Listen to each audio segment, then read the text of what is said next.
ഇന്ന് നമുക്കൊരു നെയ്യപ്പം ഉണ്ടാക്കിയാലോ? നെയ്യപ്പം ഉണ്ടാക്കാൻ വേണ്ടി ആദ്യം ചെയ്തു വെക്കേണ്ട കുറച്ച് പരിപാടികളുണ്ട്, അത് പറയട്ടെ അല്ലേ? അത്ര വലിയ ടാസ്ക് ഒന്നല്ല, ചെറിയ ചെറിയ കുറച്ച് കാര്യങ്ങളാ. ആദ്യം തന്നെ പച്ചരി വെള്ളത്തിലിടണം. ഞാൻ രാവിലെ പച്ചരി വെള്ളത്തിലിട്ട്, എന്നാലേ വൈകുന്നേരം ആകുമ്പോൾ നമുക്ക് നെയ്യപ്പം ഉണ്ടാക്കാൻ പറ്റുള്ളൂ. ഇവിടെ ഞാൻ എടുത്തത് 1 ഗ്ലാസ് പച്ചരി ആട്ടോ. അത് നന്നായി കഴുകി വെള്ളം ഒഴിച്ച് കുറച്ചു നേരം കുതിരാൻ വെക്കണം. പച്ചരി അവിടെ കിടന്ന് കുതിർന്നോട്ടെ, നമുക്ക് പ്രത്യേകിച്ച് പണിയൊന്നുമില്ല അപ്പോ. പിന്നെ ഞാൻ വന്നത് ഒരു 4 മണി ആവാൻ നേരമാണ്. ഇനിയാണ് ബാക്കി കാര്യങ്ങൾ ചെയ്യേണ്ടത്. ആദ്യം തന്നെ പച്ചരി മിക്സിന്റെ ജാറിലിട്ട് ഒന്ന് പൊടിച്ചെടുക്കുക. ഏകദേശം ഒരു പുട്ടിന്റെ പരുവത്തിൽ വേണം കേട്ടോ പൊടിച്ചെടുക്കാൻ. 4 ശർക്കര എടുത്ത് കുറച്ച് വെള്ളം ചേർത്തിട്ട് നന്നായിട്ടൊന്ന് ഉരുക്കിയെടുക്കുക. ഇനി ഇതൊരു അരിപ്പ വെച്ച് അരിച്ചിട്ട് അരിപ്പൊടിയിലേക്ക് ചേർത്ത് കൊടുക്കുക. ശർക്കരയിൽ കല്ലൊക്കെ ഉണ്ടെങ്കിൽ അതൊക്കെ കളയാൻ വേണ്ടിയിട്ടാട്ടോ ഇങ്ങനെ അരിച്ചെടുക്കുന്നത്. അതിനുശേഷം മിക്സിയിൽ നന്നായിട്ട് അടിച്ചെടുക്കുക.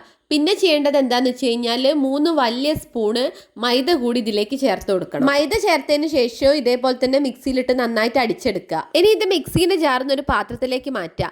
അതിനുശേഷം 4 ഏലക്കായ പൊടിച്ചത്, പിന്നെ കുറച്ച് ജീരകവും കൂടി ചേർക്കുക. പിന്നെ ചേർക്കേണ്ടത് തേങ്ങാക്കൊത്താണ്. നല്ല കൊട്ടത്തേങ്ങ ഉണ്ടെങ്കിൽ അത് ചേർത്താൽ അടിപൊളി ടേസ്റ്റ് ആയിരിക്കും കേട്ടോ. ഞാനിവിടെ കൊട്ടത്തേങ്ങ ഉള്ളതിനെ കൊണ്ട് അതാണ് ചേർത്തത്. ഇനി ഏറ്റവും അവസാനമായിട്ട് ഇതിലേക്ക് ചേർക്കേണ്ടത് കുറച്ച് എള്ളാണ്. നന്നായി കഴുകി വൃത്തിയാക്കി കഴിഞ്ഞ എള്ളും കൂടി ഇതിലേക്ക് ചേർത്ത് കഴിഞ്ഞാൽ നമ്മളെ മിക്സിങ് റെഡി ആയിട്ടോ. ഇനി എന്ത് ചെയ്യാന്ന് വെച്ച് കഴിഞ്ഞാൽ കുറച്ച് നേരം ഇവിടെ റെസ്റ്റ് ചെയ്യാൻ വെക്കണം.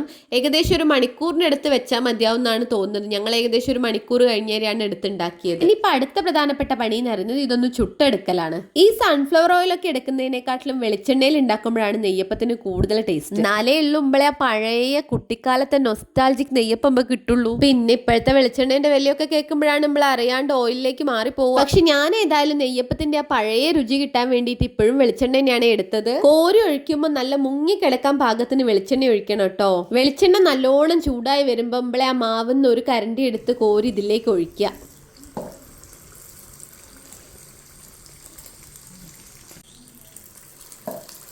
നല്ല തിളച്ച എണ്ണയെ കിടന്ന് നെയ്യപ്പം ഇങ്ങനെ മെല്ലെ പൊന്തി വരും കേട്ടോ. അങ്ങനെ പൊന്തി വന്ന് ഏകദേശം ഒരു സൈഡ് സെറ്റായി തോന്നുമ്പോൾ മാത്രമേ മറിച്ചിടാൻ പറ്റുള്ളൂ. പിന്നെ തീ ഒരു ലോ ടു മീഡിയം ഫ്ലെയിമിൽ വേണം കേട്ടോ വെക്കാൻ. ഹൈ ഫ്ലെയിമിൽ വെച്ച് കഴിഞ്ഞാൽ ഉള്ളു വേവൂല. ഉള്ളിലൊക്കെ വെന്ത് സൈഡൊക്കെ നല്ലോണം മൊരിഞ്ഞ് കുക്കായി കിട്ടണമെങ്കിൽ കുറച്ചു നേരം ഇങ്ങനെ വെളിച്ചെണ്ണയെ കിടന്ന് തിളക്കണം കേട്ടോ. ഇനിയിപ്പോ കാര്യം ഏകദേശം മനസ്സിലായില്ലേ?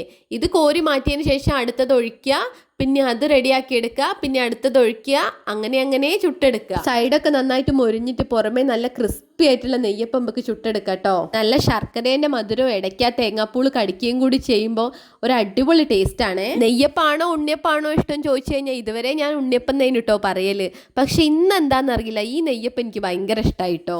സാധാരണ വിഷുവിനൊക്കെ കണി വെക്കാൻ നേരം ഇവിടെ നെയ്യപ്പം ഉണ്ടാക്കുമ്പോൾ ആ ഭാഗത്തേക്കും കൂടി തിരിഞ്ഞു നോക്കാത്ത ആളാ ഞാൻ. ഇന്നിപ്പോ ഇത് ചുട്ടുകൊണ്ടിരിക്കുമ്പോൾ അമ്മേന്റെ കൂടെ അടുക്കളയിൽ നിന്ന് ചൂടോടെ എടുത്ത് തിന്നതുകൊണ്ടാണോ എന്നറിയില്ല, എനിക്കിതിന്റെ രസം നന്നായിട്ട് ഇങ്ങ് പിടിച്ച്. എനിക്ക് മാത്രല്ല കേട്ടോ, കാശിമോനും ഇത് ഭയങ്കര ഇഷ്ടമായിട്ടുണ്ട്. സാധാരണ അങ്ങനെ നെയ്യപ്പൊന്നും കഴിക്കാത്ത ആളാ, പക്ഷെ ഇന്ന് നന്നായിട്ടിരുന്ന് കഴിക്കുന്നുണ്ടേനും. ഈ റെസിപ്പി എല്ലാവരും ഒന്ന് ട്രൈ ചെയ്ത് നോക്കണേ. നല്ല പെർഫെക്റ്റ് ആയിട്ട് നന്നായിട്ട് പൊള്ളി വരുന്ന അടിപൊളി നെയ്യപ്പം നമുക്ക് ഉണ്ടാക്കി എടുക്കട്ടോ. പിന്നെ ഈ വീഡിയോ ഇഷ്ടമായാൽ എല്ലാവരും ഒന്ന് ലൈക്ക് ചെയ്യണേ. കൂടാതെ എല്ലാവർക്കും നെയ്യപ്പാണോ ഉണ്ണിയപ്പാണോ ഇഷ്ടം എന്നൊന്ന് കമന്റും ചെയ്യണേ.